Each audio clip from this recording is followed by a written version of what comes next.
Bonjour, aujourd'hui notre histoire s'intitule « Être fidèle dans les petites choses ».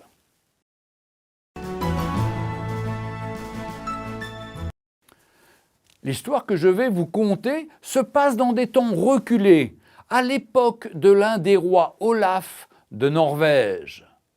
Nous sommes au début de l'été. Une jeune paysanne, Gunhild, travaillait au champ avec d'autres femmes lorsque deux cavaliers surgirent dans un grand nuage de poussière.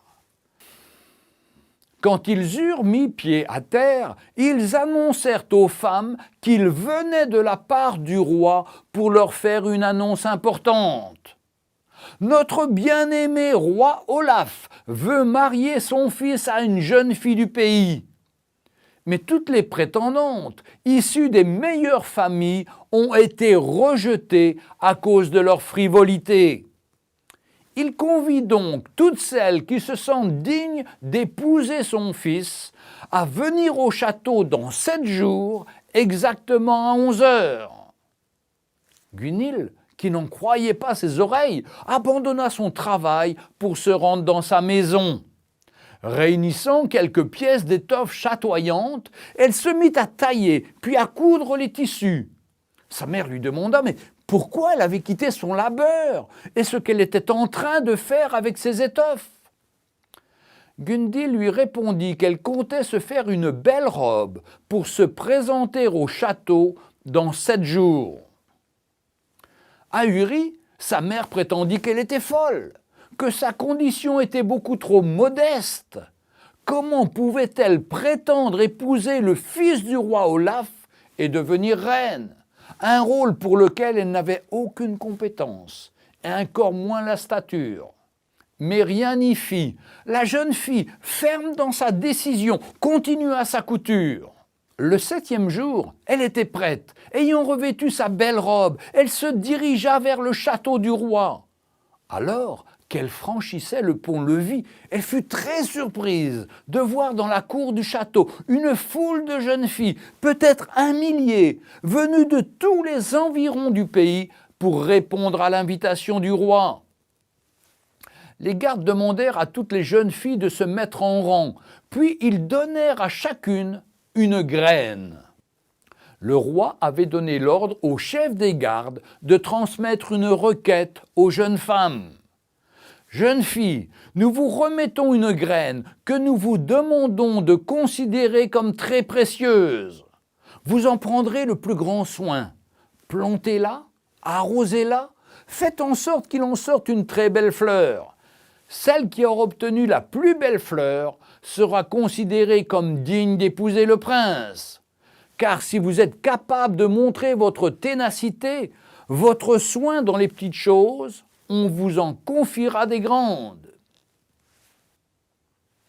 Gunhild, serrant précieusement la graine dans sa main, se hâta de rentrer chez elle. Elle chercha un beau pot, de la belle terre bien grasse, pour y planter la graine.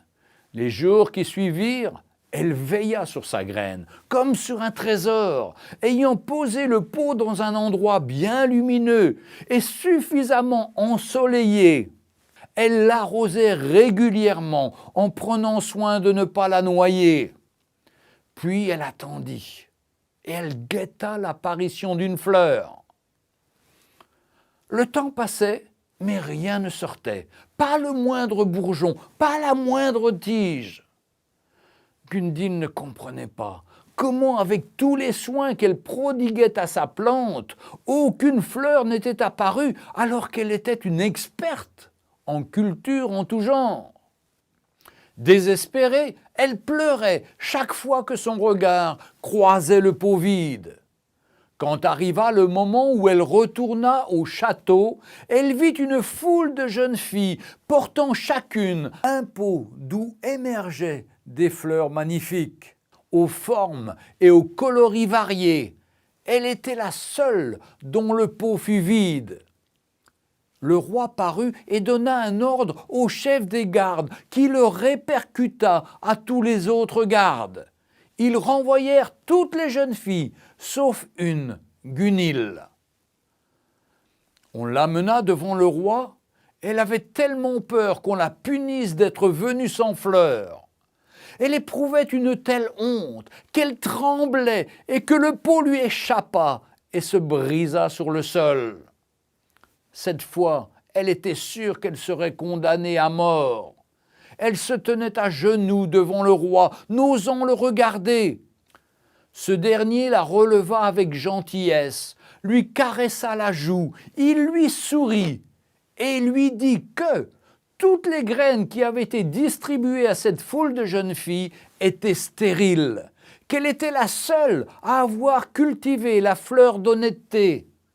C'est donc à elle qu'on confiera de grandes choses, et c'est elle qui épousera le prince.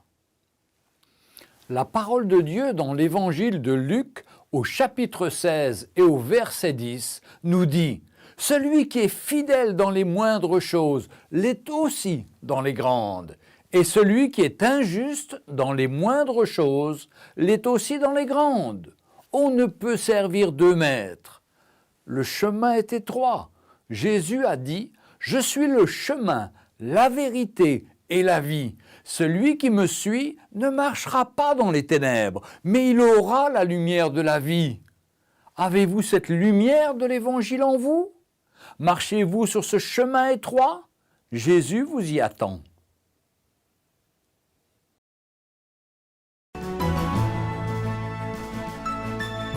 Retrouvez Un jour une histoire sur www.365histoire.com.